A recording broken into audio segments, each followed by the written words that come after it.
மற்றொரு அண்மை செய்தியை பார்த்து வருகிறோம். மதுரையில் வீட்டின் சன்செட் சுவர் இடிந்து 3 பேர் பலியாகியுள்ளனர். மேலும் காயமடைந்தவர்களுக்கு மதுரை அரசு ராஜாஜி மருத்துவமனையில் சிகிச்சை அளிக்கப்பட்டு வருகிறது. இதுகுறித்த கூடுதல் விவரங்களை வழங்க செய்தியாளர் அருண் இணைப்பில் உள்ளார். வணக்கம் அருண். தற்பொழுது மதுரையில் வீட்டின் சன்செட் சுவர் இடிந்து 3 பேர் பலியாகியுள்ளனர். இதுகுறித்த விவரங்களை பகிரலாம்.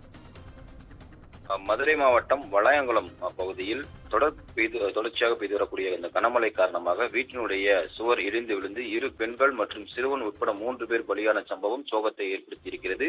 இந்த சம்பவம் குறித்து பெருங்குடி போலீசார் வழக்கு பதிவு செய்து விசாரணையானது நடத்தி வருகிறார்கள்.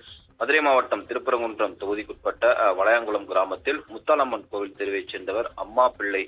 இவருடைய வயது 65. இவரது மகன் வயிற்று பேரனான வீரமணி என்கின்ற 10 வயது சிறுவன் மற்றும் அருகில் உள்ள வீட்டில் இருந்த மற்றொரு பெண்ணான வெங்கட்டி என்கின்ற 55 வயது பெண்மணி ஆகிய மூவரும் நேற்று வீட்டின் அருகே அமர்ந்திருந்தார்கள். இரவு 7 மணி அளவில் வீட்டின் வாசலில் அமர்ந்து பேசிக் கொண்டிருந்தார்கள். 6 மணி முதலே அந்த பகுதியில் மின்தடை ஏற்பட்டுள்ளதால் அம்மா பிள்ளை மற்றும் வீட்டு வாசலில் அருகே உட்கார்ந்து பேசிக் கொண்டிருந்த போது தொடர்ச்சியாக பெய்த கனமழை காரணமாக வீட்டினுடைய சுவரானது இடிந்து விழுந்தது.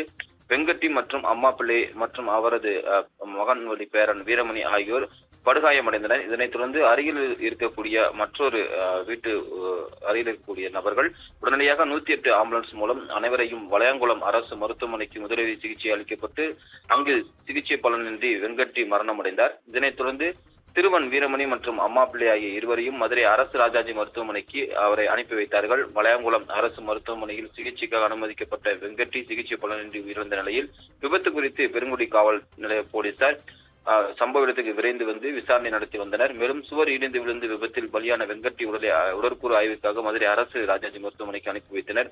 மேலும் படுகாயமடைந்த அம்மா பிள்ளை மற்றும் சிறுவன் வீரமணி ஆகிய இருவரும் தொடர் சிகிச்சை அளிக்கப்பட்டு வந்த நிலையில் சிகிச்சை பலனின்றி சிறுவன் வீரமணியும் அவரது பாட்டியான அம்மா பிள்ளை ஆகிய இருவரும் சிகிச்சை பலனின்றி உயிரிழந்தார்கள். வளையங்குளம் பகுதியில் மழையினால் தொடர் கனமழை காரணமாக வீட்டின் அருகே பேசிக் கொண்டிருந்த 2 பெண்கள் மற்றும் சிறுவர் உட்பட மூவரும் விபத்து ஏற்பட்டு சம்பவ இடத்தில் ஒருவர் பலியான நிலையில் அதனைத் தொடர்ந்து மற்ற இருவரும் சிகிச்சை பலனின்றி உயிரிழந்த சம்பவம் பெரும் சோகத்தை ஏற்படுத்தி இருக்கிறது. அஸ்வினி, கூடுதல் விவரங்களுக்கு நன்றி அருண்.